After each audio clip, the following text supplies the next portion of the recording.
ओम नमो नमः सादर नमस्ते।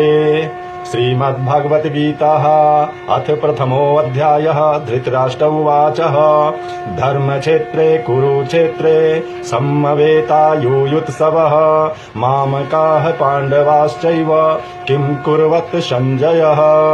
अर्थात धृतराष्ट्र बोले, हे संजय, धर्मभूमि कुरुक्षेत्र में एकत्रित युद्ध की इच्छा वाले मेरे और पांडु पुत्रों ने क्या किया।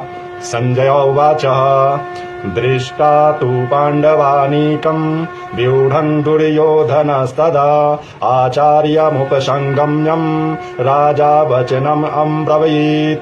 संजय बोले, उस समय राजा दुर्योधन ने व्यूह रचनायुक्त पांडवों की सेना को देखकर और द्रोणाचार्य के पास जाकर यह वचन कहा। पश्यैतां पाण्डुपुत्राणामाचार्य महती च मुं व्यूढां द्रुपदपुत्रेण तव शिष्येन धीमता।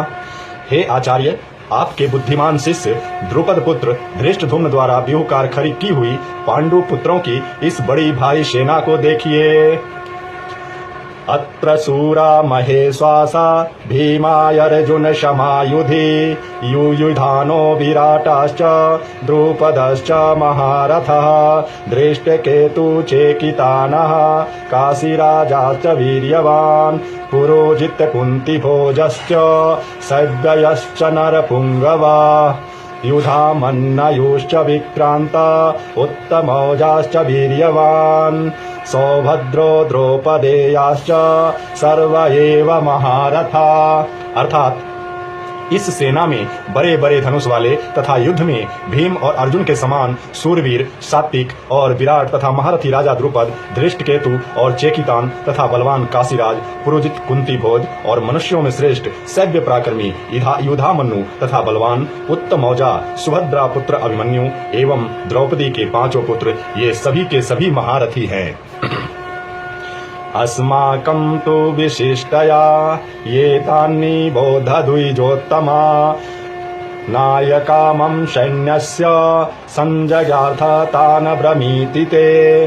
अर्थात हे ब्राह्मण श्रेष्ठ, अपने पक्ष में भी जो प्रधान हैं उनको आप समझ लीजिए। आपकी जानकारी के लिए मेरी सेनाओं के जो सेनापति हैं उनको मैं बतलाता हूँ। भवाम भीष्मश्च कर्णश्च कृपश्च समिन्तजयः अश्वस्थमा विकर्णश्च सौमदत्तियस्तथैव च। अर्थात आप द्रोणाचार्य और पितामह भीष्म तथा कर्ण और संग्राम विजयी कृपाचार्य तथा वैसे ही अश्वस्थमा विकर्ण और सोमदत्त का पुत्र भूरी श्रवा है। अन्नये च बहवा सूरा मदर्थे त्यजज्जीवितः नाना शस्त्र प्रहरणः सर्वे युद्ध विशारदा। और भी मेरे लिए जीवन की आशा त्याग देने वाले बहुत से सूर्यवीर अनेक प्रकार के शस्त्रों से सुसज्जित और सब के सब युद्ध में चतुर हैं। अपर्याप्तं तस्माकं बलं भीष्माभिरक्षितं पर्याप्तं त्विदमेष तेषां बलं भीमाभिरक्षितं। भीष्म पितामह द्वारा रक्षित हमारी वह सेना सब प्रकार से अजेय है और भीम द्वारा रक्षित इन लोगों की यह सेना जीतने में सुगम है। अयनेषु च सर्वेषु यथा भागमवस्थितः भीष्ममेवाभिरक्षन्तु भवन्तः सर्व एव हि। अर्थात इसलिए सब मोर्चों पर अपनी अपनी जगह स्थित रहते हुए आप लोग सभी निसंदेह भीष्म पितामह की ही सब ओर से रक्षा करें। तस्य संजनयः हर्ष कुरु वृद्धः पितामह सिंहनादं विद्यनोश्चै शंखं दद्मो प्रतापवान। अर्थात कौरवों में वृद्ध बड़े प्रतापी पितामह भीष्म ने उस दुर्योधन के हृदय में हर्ष उत्पन्न करते हुए उच्च स्वर से सिंह की दहाड़ के समान गरजकर शंख बजाया।